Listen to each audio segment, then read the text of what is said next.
Hi, good afternoon. Do a quick recap of the Florida game. I think we start off with just a great environment in Tiger Stadium. Excited to see our fan base come out and create a great atmosphere for our football team. Again, I think what's important to point out was an incredible individual performance by Jaden Daniels, who certainly put himself as a Heisman candidate with that performance. But it's been a body of work that certainly, I think he's number one in the nation in total offense, passing touchdowns, rushing yards by a quarterback, pass efficiency. Just an incredible night of offensive football and scoring 52 points, over 700 yards in total offense. Again, the offense ranks top 10 in the nation in 9 categories, number 1 in the nation in total offense, pass efficiency, and plays of 20-plus yards. Also, Jaden Daniels was named the SEC Offensive Player of the Week, and Charles Turner was the SEC Offensive Lineman of the Week. So those awards keep coming down on this offensive group that has been elite all year. So it was fun to watch them. And again, a gritty performance by our football team. We weren't perfect, but our guys played hard for 4 quarters. And, respect the competition, being in the SEC, that you're going to get everybody's best. And I thought we got our opponent's best Saturday night. We flipped the script now and, get ready for a Georgia State team that, obviously comes in with nothing to lose, everything to gain. And for us, still about, looking towards, getting better each and every week. This will be about our preparation. This will be about how we get better in all facets. We want to continue to work towards,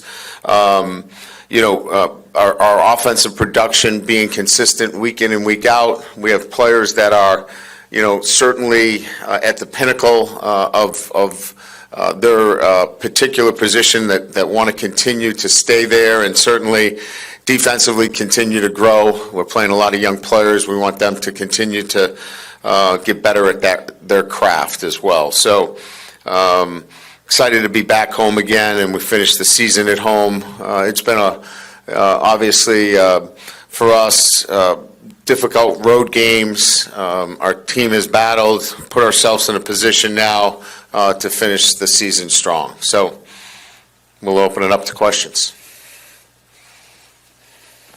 Hey, Coach. You mentioned, you talked a little bit after the game about him, but Josh Williams, just watching the film, he had some really prolific blocks that really helped open that game up for Jaden. Just, can you talk about it from that perspective, how important the run blocking from your skills players has been this season, and how effective that has played in y'all's offense?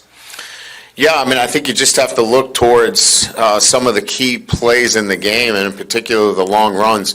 You don't run down the field unless you have others that are committed to making sure that occurs. And, we all talk about the offensive line, and they've been outstanding, but you have to have receivers that are committed to that as well, and running backs. The one you're talking about in particular with Josh was the edge block that he made on their defensive end to free up Malik Neighbors on the flip, what we call our speed sweep. So, yeah, you're getting it from a number of different players that are setting up an unselfishness, on our football team, and in particular on the offensive side of the ball. Hey, Coach, people see Jaden's highlights on the field. What can you share about him off the field as a leader? What makes people gravitate to him? And he came here not knowing anybody, right, and had to win over the whole team. What have you seen in that whole process with him? Approachable. And when I say approachable, he's never been a guy that has built a bubble around himself. He has been a guy that has, I think, made himself available to everybody on the team, whether it's an offensive player or a defensive player. And I think that, when somebody comes in and transfers in, their guard is up. His has always been one where, he's been approachable. He's always been somebody that has reached out to others on our football team.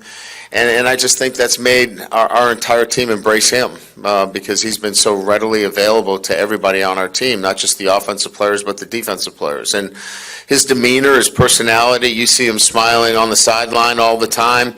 That's the way he is, whether he's in meetings or whether he's in the football building. He has that personality, and I think it's infectious.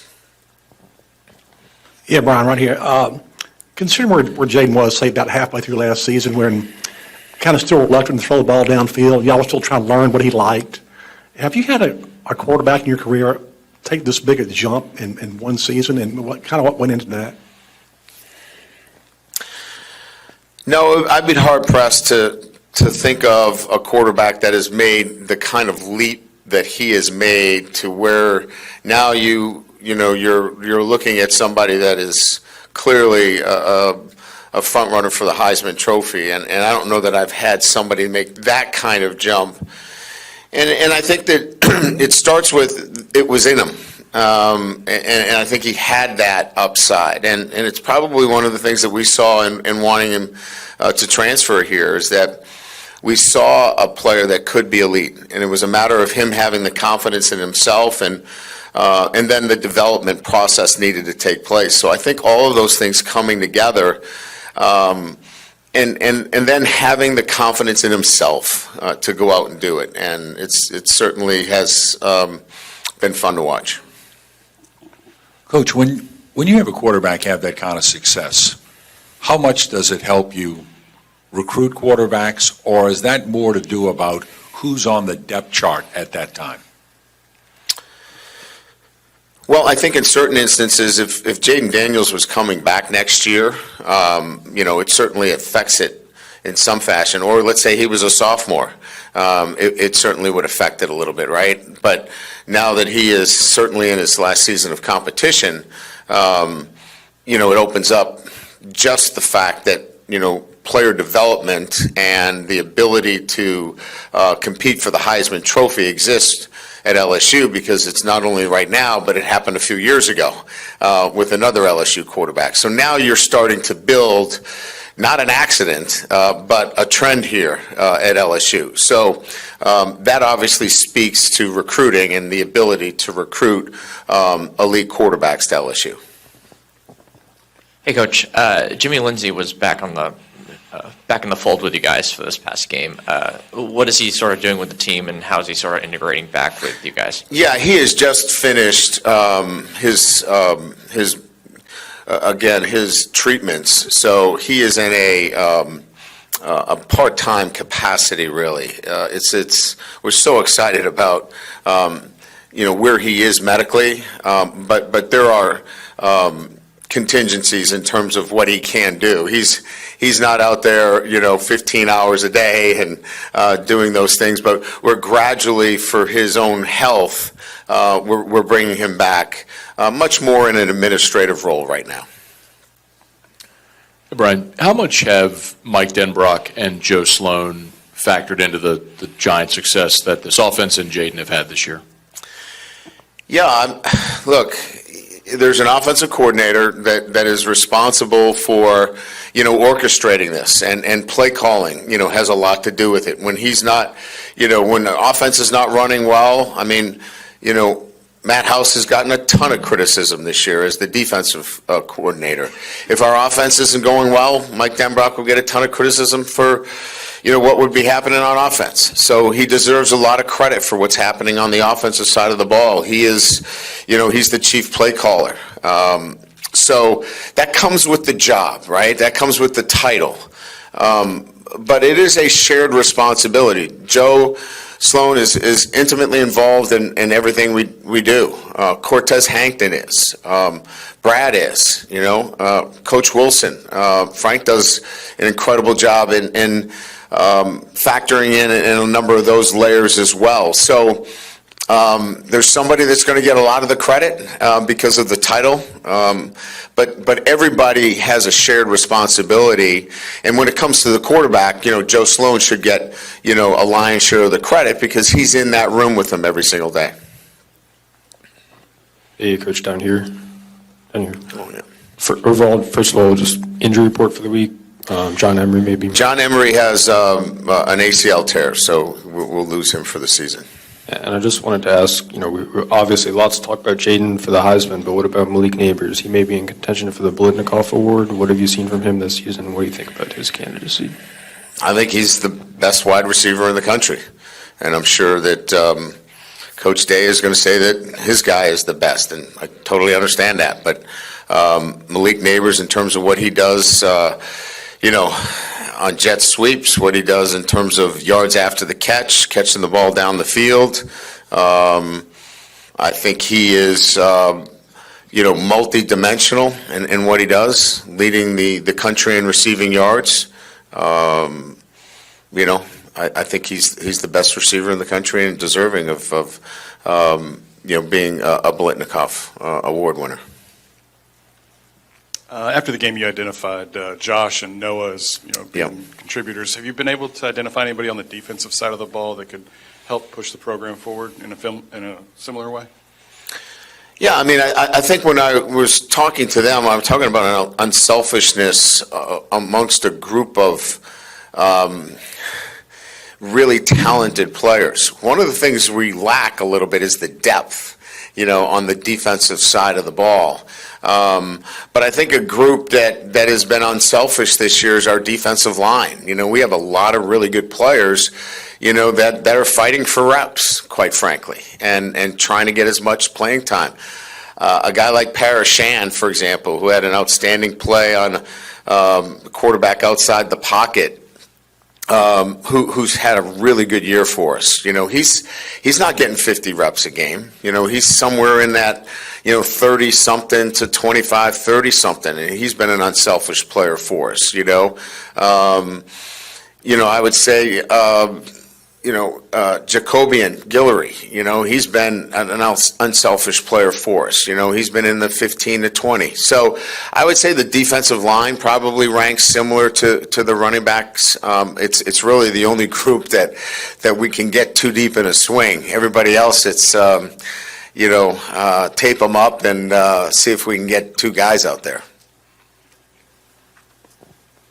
With some coaching changes going on, the portal window kind of has already opened for some teams with guys. Now that y'all are closer to the 85-man limit than you've been these past two off seasons, what's that process like as you balance the roster and incoming players from high school and potentially the portal? Sure, good question. I think now, really selective in terms of the needs for our program.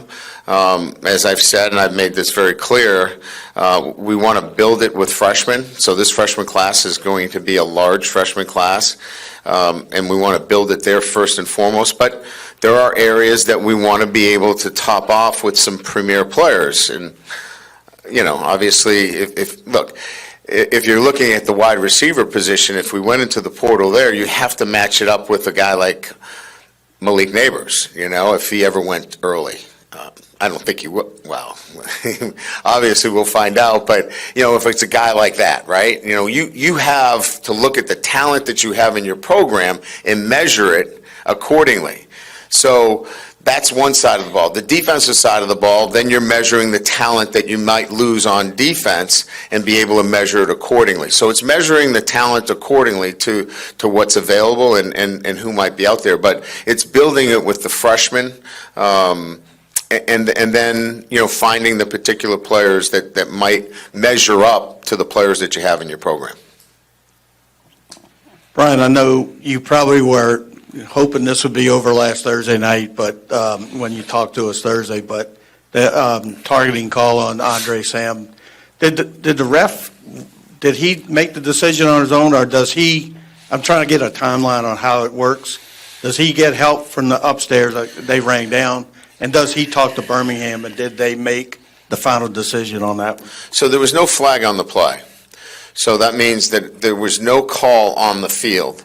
So they were buzzed, and they were buzzed that there may be a targeting on the field. So that's what stopped play and brought them to review. And upon review, it was determined by the replay official that there was targeting on the play. So where my confusion was the week before was that never was there an official underneath the hood, so to speak, on the side, where they bring down and you actually look at the play. So I was confused that, why wasn't it reviewed? They have subsequently said it was reviewed. Well, my question was, well, why is it reviewed one way and not the other? So you don't need the referee then to review, I guess. So I was just confused as to the process of reviewing. In one instance, there was a review without the referee involved, and on the other one, there was a review with the referee involved. So I was asking for a clarification as to what the process is, because I wouldn't know in that instance that there was a review or not. So on Saturday night, There was a review. replay official, he ultimately made the decision. Yes. Right up here. Second straight week now, we've seen some of these freshman defensive backs get some really large work. Toviano, Stamps, Ryan Yates had a pretty big role this last weekend. Just how important is this last month for them in terms of just getting the on-field experience for their development this offseason? And just how have you seen them maybe grow in these two games that they've really Yeah, it's absolutely crucial for all of them. And whether they're freshmen or, in their second season of competition. And for some, their second season of competition is not much either. LaTerrence Welch hasn't played very much. Jordan Allen hasn't played very much. He played a lot on Saturday. So even those guys that are out there, it's absolutely crucial, first of all, that they're on film, because we've got to be able to teach off of the film that they have. And then be able to correct and build some confidence with them moving forward. So these are crucial times for them. Kind of back to Ron's question about Jaden last year. I was just curious what that exit interview with him looked like to you, or your memories of it as you sent him off on the off season, kind of the checklist of things that he's needed to work on, and how much did he really knock it out of the park? Or has this been a process throughout the season? Well, it was a re-recruitment. It was talking about, coming back and recruiting him back and the things that we could do to help him. So once he made the decision that he was coming back for another season, it was then, okay, well, here's the plan. We laid out a comprehensive plan that went from January all the way until preseason camp. And, he invested in it as well. He used his own resources to, throw out on the West Coast and spend time with, people that allowed him to develop. So this was an all-in on both sides, and including Jaden wanting to, put himself in the best position once he made that decision. So there really wasn't an exit interview as much as there was once a decision was made, was, okay, here's the plan, here's what we have for you, and then he letting us know what he wanted to do as well, and then just coming together and executing the plan. Looks like you had a little fun at Chris Doring's expense this morning. Oh, we did, and that's hopefully something that we continue to do. Now, I guess we won't do that next year, so he'll. No, next year you go there. You go to Florida. Oh, did we go to Florida? Yeah. Okay, Then after well, that, we don't know. I haven't looked closely enough at the schedule, so that's good for me. Try to get him in another costume next Yeah, year. there you go. From the outside, it seems like one of Jaden's best improvements is going through his progressions, not taking off too early. Yes. Is that one of the best things to you, or what is his biggest improvement to you? The deep ball, pushing the ball down the field with accuracy. I think we all watch games and watch the quarterback, as I call it, ice the puck, throw it out of bounds, not have a chance to make a catch. He's been so good at the deep ball, and being able to hook up on those big plays. I think, one of the things that we do, in fact, lead the country in is plays over 20 yards, plays of 20 plus, 87 of them. And that has to do with certainly runs after the catch, which we're prolific in, but the ability to throw the football down the field would be one. I would say two was in the pocket progressions. I think that is equally as impressive in terms of his development. Given your, appreciate the hockey reference, by the way. Thank you. I was trying to keep us thinking about hockey here in Baton Rouge. It's on the peripheral a little bit, but I kind of like it. I have to explain blue lines after this. Given your nature of past in politics, how do you approach award season and campaigning for your players? Do you try to subtly do it? Do you bring out the hammer? What's your approach? I used to be low key about it, to be quite frank with you, but when you have when you have the opportunity today, I think you have to be able to talk about your players when they're doing something that's so special, and in particular what Jaden's doing. I think it's my responsibility when I have this opportunity in front of the media to talk about something that I haven't seen happen in my 3+ decades as a head football coach, somebody that has developed and has excelled at an elite level. And he's an exciting football player. I think he's the most exciting football player individually in the country, and I think it's my responsibility to talk about it. Coach, is there anyone else in the injury report outside of John? We'll see where Logan Diggs is. Obviously, he didn't play last week. We think he's better. Today, obviously, is our day off. Not day off, but we'll just be in the weight room today with meetings. We'll go out tomorrow, and we'll get a better sense, as to where he is. He would be the only other. And Caleb Jackson got a little bit more run in the game against Florida. How has he sort of progressed in terms of all the little things that you've wanted to see him improve in? I think inch by inch, it's been a process for him. He's learning the game, the new nuances of the game. We saw it, prop up with, the mistake on the kickoff return. Those little nuances we have to continue to, work at. But he's such a great kid. He's so fun to work with. But you're going to have some of those, blips. You want to minimize them, But he's been exciting and fun to work with. Jaden's passing numbers are a lot better than last year. His rushing numbers are better than last year too, which might be surprising. Is that because people are having to respect the pass more, and it's clearing those lanes for him even more to run when he wants to? Well, Jack, you would think that there's got to be a way to defend him. Last night or Saturday night, they overload pressured. And what their hope was with overload pressure and then faking overload pressure, that there could be some confusion for him. It really took him,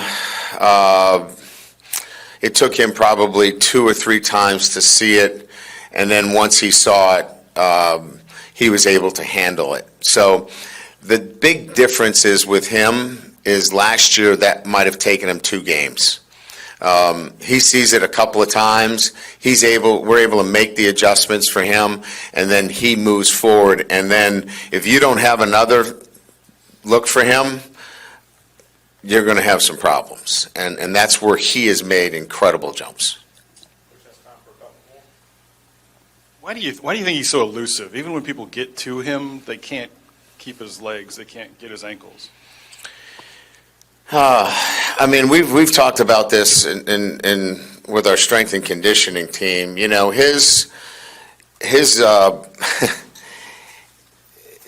His training and the way he trains. I know he does not look like he's strong, but he is sinewy strong. His fiber in terms of how strong he is amazing, and his fast twitch. All of the things that require elite athletes to be, he has all those things, and our strength team just marvels at the way he works out. And you're seeing that come to light in the way he plays. Guys have a hard time wrapping him up. Hey, Coach, any comment on Jimbo Fisher or Zach Arnett being let go? Yeah, I mean, it's, in our profession, it's unfortunately that time of year where decisions are made, and they're tough decisions. Those are good men, and I know them both. They love coaching. Tough decisions are made at this time of the year for whatever the reasons are. Each university has to make what they consider to be the best decisions for the direction of their programs. But, the human side of it is I'm a coach as well, and they're good people. They're good fathers, good husbands, and, you hope that they, obviously land on their feet. Thank you.